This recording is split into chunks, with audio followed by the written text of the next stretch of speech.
Shada had held out the hope that, like certain other criminal dens she'd heard of, the Cantina's interior would be a marked improvement over its exterior. But it wasn't. From the dark, smoke-filled lobby and flickering droid detector to the curved bar and secluded booths along the walls, the Cantina was as shabby as some of the less choice tap cafes on their own world. Karoly had been right. Being #1 on Tatooine wasn't saying much. "Watch the steps," Karoly murmured beside her. "Thanks." Shada caught herself in time not to trip over the steps leading down from the lobby to the main part of the Cantina. She hadn't realized until then just how much her eyes were having to adjust from the bright sunlight outside to the dimness of the interior. Probably deliberately designed to give those already inside a chance to check out any newcomers. But if any of the patrons were overly curious about her and Karoly, they weren't showing it. Around the room, humans and aliens of all sorts were sitting or squatting at the tables and booths or leaning against the bar, drinking a dozen different liquids and chatting in a dozen different languages, and not paying the least bit of attention to the new arrivals. Apparently, the Tonnika sisters were familiar enough to the clientele to be known on sight. Or else minding one's own business was the general rule here. Either way, it suited Shada just fine. "What now?" Karoly asked. "Let's go over to the bar." Shada nodded to an empty spot against one side. "We can see the room better from there than from a table or booth. We'll get a drink and see if we can find anyone from our listings." They made their way through the general flow of bodies to the bar. Across the room, a bith band was belting out some bouncy but otherwise nondescript tune, the music not quite able to drown out the mix of conversations. Partway around the bar, a tall, not quite human, was smoking from an oddly shaped loop pipe and gazing off broodingly into space. Beyond him, an Aquilish and a badly scarred man were drinking and glaring around at other customers. Beyond them, another tall human was holding a quiet conversation with an even taller Wookiee. "What do you have?" Shada focused on the bartender, standing there in front of them. The expression on his face matched his voice, but there seemed to be some recognition behind the indifference in his eyes, enough to risk an experiment. "We'll have the usual," she told him. He grunted and busied himself at the bar.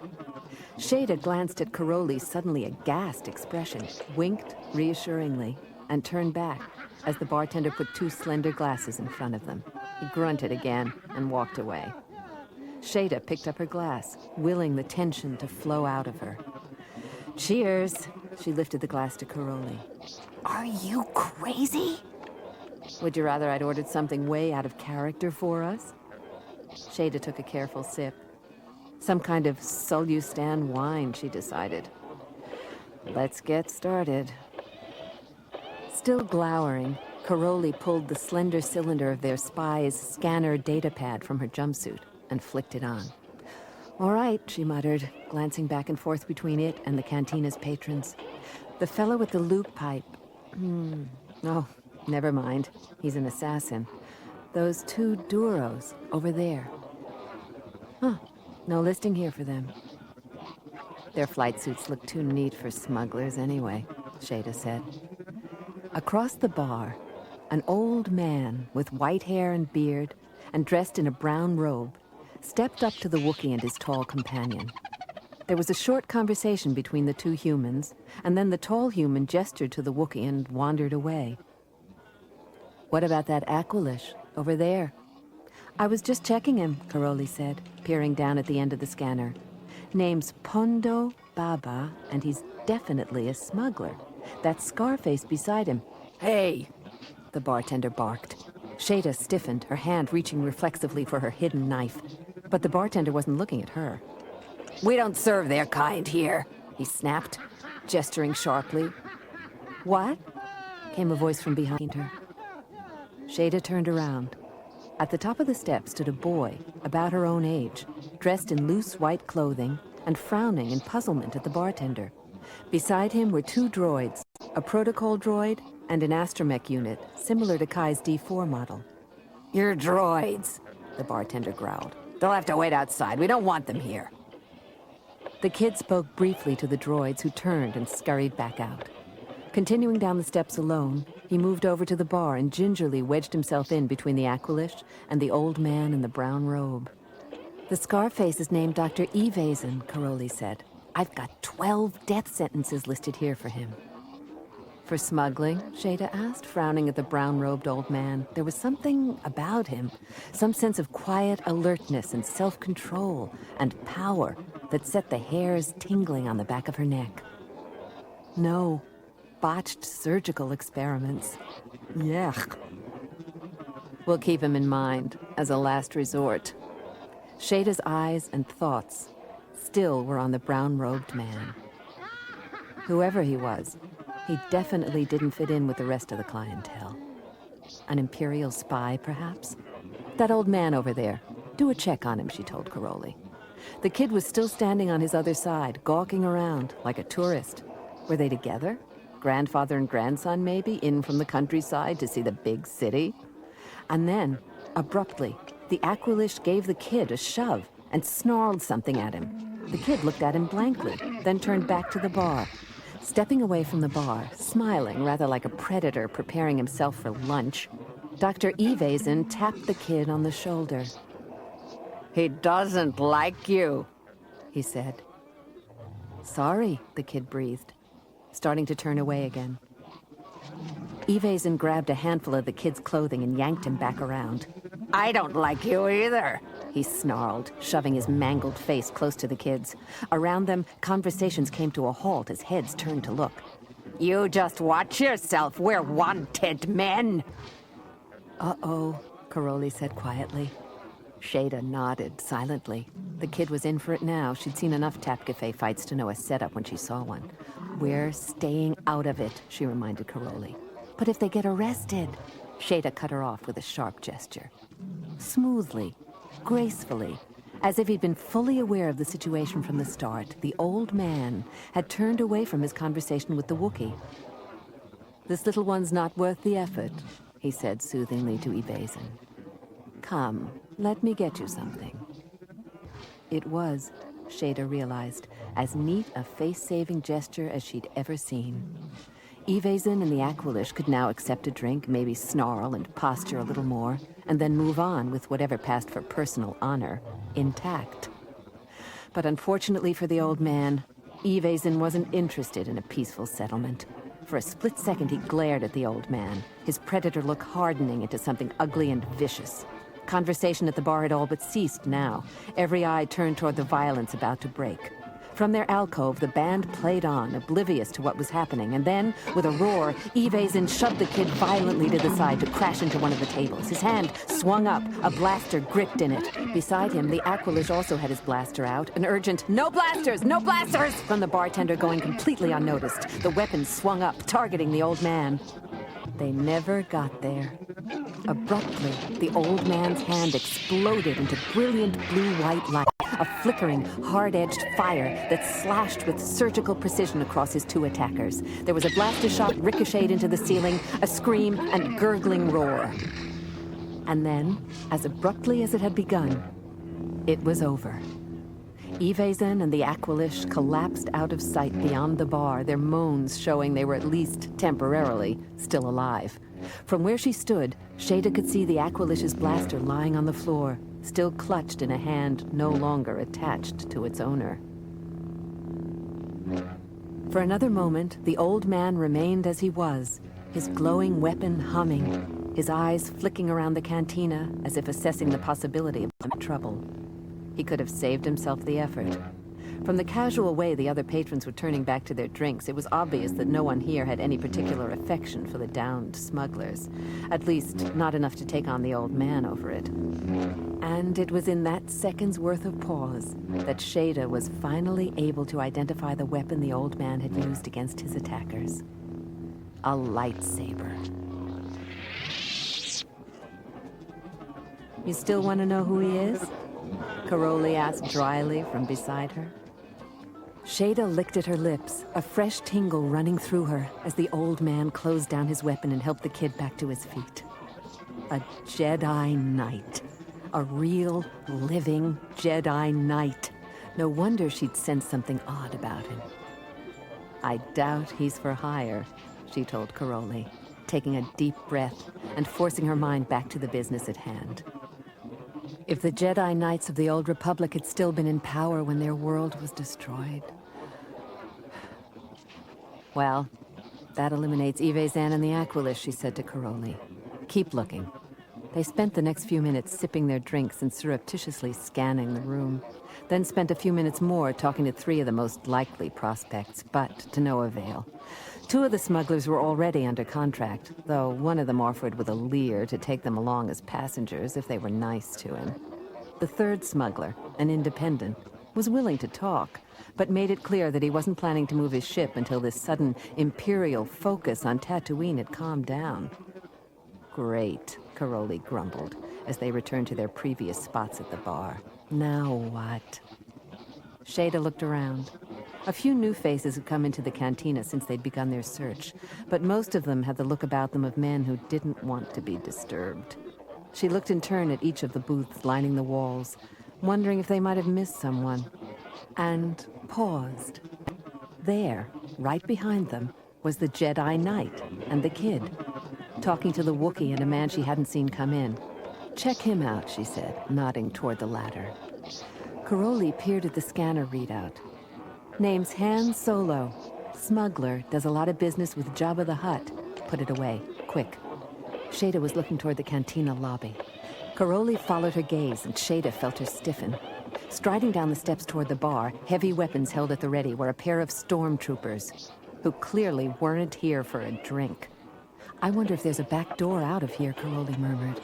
I don't know, Shada said, running a finger along her slender wine glass as the Imperial summoned the bartender over. Thrown against the face of a stormtrooper helmet, it ought to slow him down long enough for her to slide her knife blade into a critical junction. The bartender pointed somewhere behind them. Shada frowned, then understood. They must be asking about the Jedi Knight, she said, turning to look at the booth. A knot of aliens brushed past, momentarily blocking her view. They continued on. The old Jedi was gone. So was the kid. The stormtroopers stepped up to the booth, eyed Solo and the Wookiee a moment, and then moved on.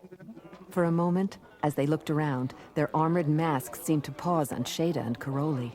But they said nothing, and continued on their way toward the rear of the Cantina. Karoly nudged her. Now's our chance. Let's go talk to him. Shada turned back. Solo and the Wookiee had left the booth now, Solo heading for the lobby while the Wookiee went the direction the stormtroopers had gone.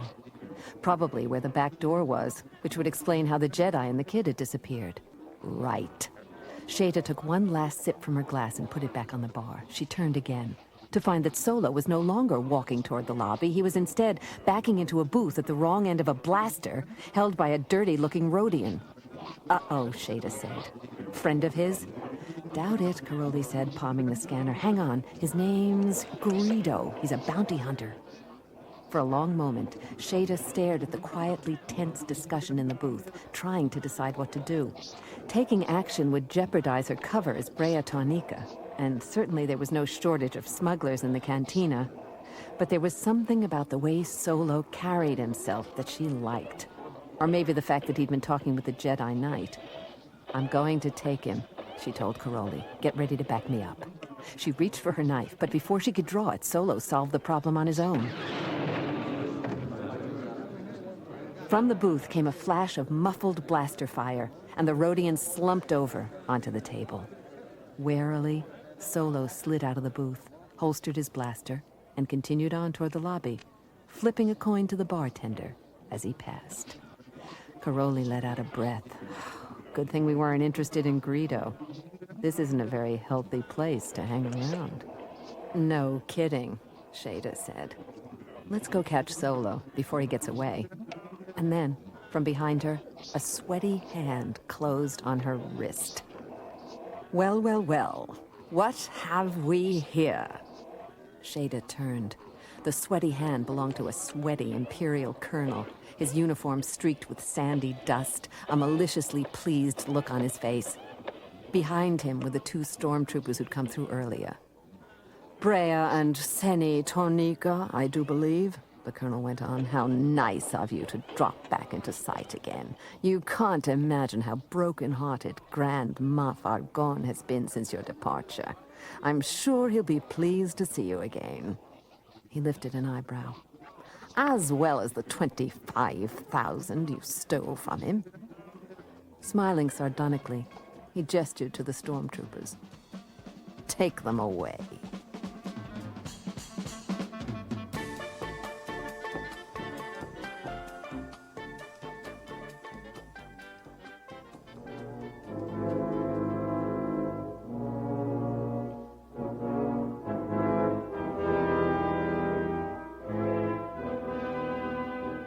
The police station cell was cooler than the cantina had been, but that was about all it had going for it. Small, sparsely furnished, streaked with Tatooine's ubiquitous sand, it had all the charm of a used transport crate.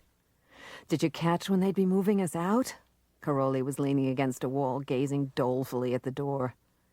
Didn't sound like it would be any time soon, Shada said. The colonel said something about finishing up the search before getting us transferred to his ship. Karoly's lip twitched.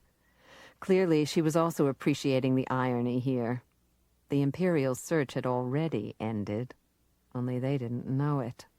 Or maybe they did know it. Maybe the colonel was just playing along with the masquerade while he sent out with proper interrogation equipment. Shada looked around the room. A single bunk, a reading lamp fastened to the wall over one end, primitive restroom facilities, a barred door, and a one-way observation window opposite it. Limited resources and no privacy to use them, which left only their combat training. And the possibility that the Imperials still didn't know they were dealing with Mistryl. I just hope they feed us before then, she commented to Karoly. I'm starving. Karoly's eyebrow twitched. So am I. She looked around. Maybe I should beat on the bars and see if I can get someone's attention. Go ahead. Shada stretched out on the bunk and let her hand rest idly on the reading lamp above her head, examining it with her fingertips.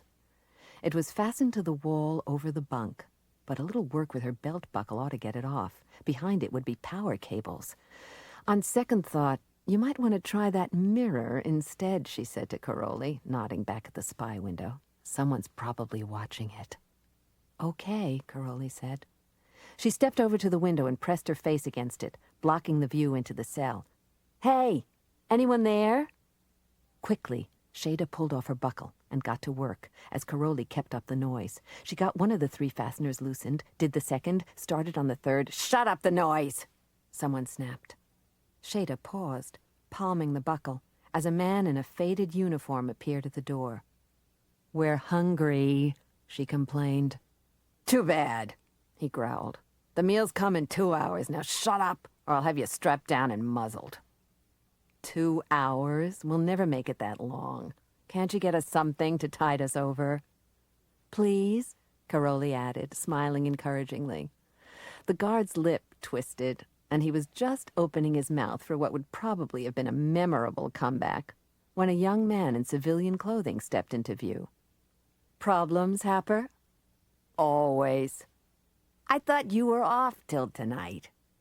I am, the younger man said, peering thoughtfully at Shada and Karoly. Heard you were drowning in prisoners, figured I'd come in and take a look. Who do we have here? Breya and Senny Tonnika. Happer threw a glower at the 2 women. Very special prisoners of Colonel Park. And none of our business, if you ask me. If the Imperials want to lock up half of Mos Eisley, the least they could do is provide their own holding tanks. And do their own ID checks? Don't remind me. I got 15 of them running right now, with about 30 more in the hopper. Happer glared again at the prisoners. Look, Riij, do me a favor, will you? Go down to stores and pull a couple of ration bars for these 2. I've got to go down to the check room. The sifter's been needing a lot of babysitting today, and those stormtroopers are starting to get snotty. I'll handle it, Riij assured him. Have fun. Happer grunted and disappeared down the corridor. So, Riij said, gazing at them again, Breya and Senny, which is which? I'm Breya, Shada said carefully. There was something about the way he was looking at her that she didn't at all care for. Ah, I'm Riij Winward. You know, I could have sworn I heard you 2 had gotten on a transport heading out toward Jabba the Hutt's 3 hours ago. Shada's heart seemed to seize up inside her. The Tonnika sisters were here? On Tatooine? We came back, she said through suddenly dry lips. I guess we shouldn't have. I guess not. I heard something else interesting, too. Just after this big Imperial droid surge came down all over Mos Eisley a couple of days ago. It seems the Empire has also put out an urgent search and detain order for a stolen strike cruiser. A strike cruiser. Shada put as much scorn as she could into her voice. Oh, I'm sure. People steal strike cruisers all the time. Yeah, I thought that sounded pretty strange myself. So I went over and talked to a pal of mine at the control tower to see if that was even possible. You know what he told me? I'm dying to hear. He said he'd picked up something sneaking in toward the Dune Sea an hour or so before that Star Destroyer showed up and all these Imperials dropped in on us. Something just about the size of a strike cruiser. Riij lifted his eyebrows. Interesting. Wouldn't you agree? Tremendously. Shada was fighting to keep her sudden dread out of her voice, so they had spotted the strike cruiser after all, and Kai was in big trouble. Were the Imperials pleased to hear this? Actually, he hasn't told them yet. Riij eyed her closely. He was going off duty at the time and didn't feel like holding a question session with a bunch of stormtroopers. Of course, once they came down in force and took over the tower, he was even less inclined to remember stuff like that. That happens on Tatooine. I see, Shada murmured. They were still in trouble, but at least they still had a little breathing space. You'll forgive me if lost Imperial property isn't high on my list at the moment. We have more pressing problems of our own. I'm sure you do, Riij said solemnly. Number one being how to get out of here before Happer finds out you aren't Brea and Seni Tonnika. Shada felt herself tense up again. She'd suspected he knew, but had been hoping fervently that she was wrong. That's ridiculous. It's all right. The microphones in this cell haven't worked in 3 months. I popped out the circuit fuse a few minutes ago, too, just to make sure. Shada glanced at Karoly. She looked as puzzled as Shada felt. All right, she said, looking back at Riij. Fine. Let's cut through the smoke here and tell us what you want. Riij seemed to brace himself. I'll let you out. In exchange for some of whatever's in that strike cruiser. Shada frowned at him. What are you doing? Running a smuggling service on the side? Not smuggling. He shook his head. Information to certain interested parties. What parties? It's not important. Riij smiled faintly. On Tatooine, one normally doesn't ask that question. Yes, well, we're new here, Shada countered, thinking hard. This could be an Imperial trick, she knew. A way to get her and Karoly to tell them where they'd hidden the Hammertong. But somehow that seemed a little too subtle for people who owned interrogator droids and normally had no compunction about using them. All right, she said, but only if you can find us a freighter that can handle something 3 by 5 meters. Riij frowned. 3 by... Hey, Riij, Happer called from down the corridor. Gotta go. Something big brewing over at Docking Bay 97. The Imperials have called the whole duty force in to run backup. Can you watch things here a while?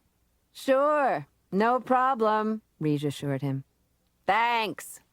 Happer ran off, his footsteps cut off by the boom of a closing security door. Well, Shada prompted. I can get a freighter, Riij said, his forehead wrinkled in thought. The problem's going to be getting it fast enough. There's a sandstorm sweeping in across that part of the Dune Sea. A big one. It'll hit in a couple of hours, and there's a good chance it'll bury your ship for good. Then we haven't got much time, have we, Shada said. Get us out of here, and let's go.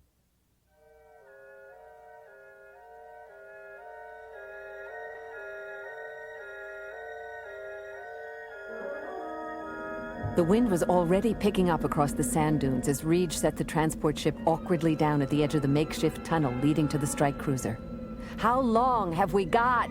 Shada shouted to be heard over the wind as the three of them half walked, half slid their way down the sand to the hatchway. Not long, Riij called back. Half an hour, maybe less. Shada nodded back, keying the panel open and stepping inside. On the deck, just inside the hatchway, lay the segment of the Hammertong they'd removed, its load lifters still attached. Across the huge, empty room, D4 was warbling to himself as he poked around the rest of the huge cylinder, searching for any last-minute bits of data he could add to his extensive technical readout of the device. There was no sign of Kai. Kai? Shada called. Damalasi Trisor Kehai! Shamati! Kai emerged from hiding behind one of the support struts, holstering her blaster. I was starting to think you weren't going to make it back in time. We may not have, Shada said grimly. We've got another sandstorm breathing down our necks. There's a transport outside. You and Karoly get that Hammertong segment aboard. Right, Kai said. Karoly, grab the lifts on that end. Together, they got the Hammertong segment off the floor and out the hatchway as Shada went forward to the strike cruiser's cockpit. As it had before, the flying sand was interfering with the sensors, and she had to adjust the fine-tuning several times before she was able to get a good view. As far as she could tell, there were no longer any Star Destroyers over Tatooine. They must have assumed their escaped prisoners had already made it off-planet. Keying off, she headed back to where Riij was crouched beside the end of the Hammertong cylinder, his face pressed close to one of the openings. So, there it is, she said. What do you think? He looked up at her, his face pasty white. Do you know what you have here? Do you have any idea? Not really. Do you? Look here. He pointed to a plate. See? DS, Mark II, Module 7, Prototype B, Eloy, Lemelisk. I see it. What does it mean? Riij straightened up. It means this is part of the prototype superlaser for the Death Star. Shada stared at him, a shiver running up her back. What's a Death Star? The Emperor's latest grab for power, like nothing you've ever seen. Riij looked back along the Hammertong's length. And we've got a piece here of its main weapon. A piece? Shada frowned, following his gaze. A solid 200 meters of laser? You mean this isn't all of it? I don't think so, Riij said. Module 7, remember? He looked at Shada sharply. I've got to have that piece you cut off. It's absolutely vital. Forget it. If this really is a weapon, my people can find a better use for it than you can. We'll pay you anything you want. I said, forget it, Shada said again, brushing past him. Kai was going to need help, and abruptly, she was spun back around by a hand on her arm. Reflexively, she reached up to break his grip. She froze, staring at the blaster that had appeared from nowhere in Riij's hand. Is this how you keep your bargains? You have to let us have it. Please, we need to know everything we can about the Death Star. Why? He swallowed hard. Because we're likely to be its first target. Shada stared at him. Tatooine was going to be the first target? Ridiculous. And then, suddenly, it fell into place. You're with the Rebel Alliance, aren't you? He nodded. Yes. Shada focused on the blaster in his hand. And this thing is important enough to you to kill me in cold blood? He took a deep breath, let it out in a hissing sigh. No, not really. I didn't think so. Mishkam! And in the blink of an eye, it was all over. Kai, coming in from behind the Hammertong, had Riij's blaster, and Riij. What do you want me to do with him? She handed the blaster to Shada. Shada looked at Riij, half bent over in Kai's grip. Let him go. He can't stop us now. Anyway, he's sort of on our side. If you say so. Kai released her hold on his arm. We're ready to go, as soon as you are. All right. Shada pursed her lips. Riij, can you beat the storm in that airspeeder you had aboard the transport? He nodded. If I can get going in the next few minutes. Fine. Kai, get it unloaded. And then you or Karoly get D4 aboard and get the ships ready to fly. Got it. With one last look at Riij, Kai headed for the hatchway. Riij was still standing there, looking at her. I'm sorry the deal's fallen through. Shada was trying to ignore the pang of guilt twisting through her stomach. He'd risked a lot for them, and it looked like he was going to wind up with nothing. Look, if you can get back in here after the storm, you're more than welcome to what's left of the Hammertong. Let me make you a counter-offer, Riij said. Join us. You've already said we're on the same side. Shada shook her head. We're barely making it ourselves. We don't have the time or the resources to take on the galaxy's problems, not now. If you wait too long, there may not be anyone left to fight with you. I understand, she said. I guess it's a chance we'll have to take. Goodbye, and good luck.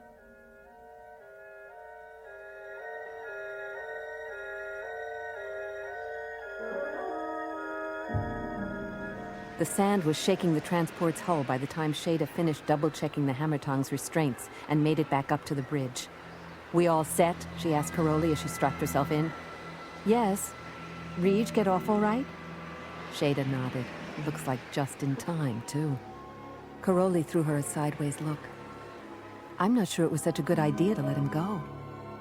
If we start killing anyone who gets in our way, we're no better than any other mercenaries. Besides, he doesn't like the Empire any more than we do. The comm pinged. I'm ready, said Kai. Same here, Shada told her. Is D4 all settled in? D4? Kai echoed. Didn't Karoly take him? I thought you had him, Karoly said. For a long moment, she and Shada just stared at each other.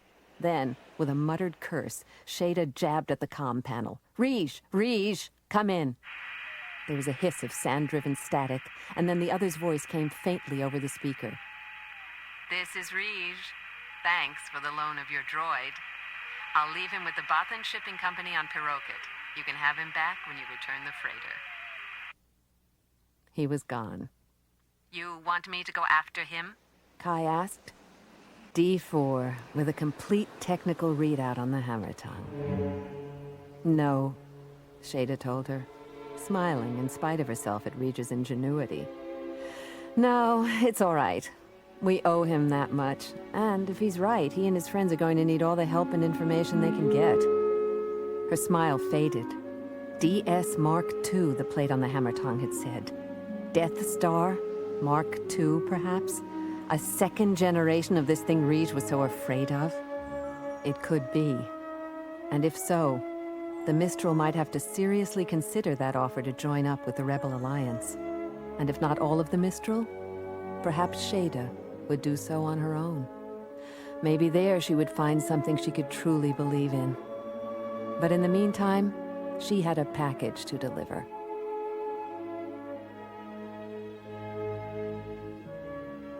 Fire up the repulsor lifts, she told the others. Let's go home.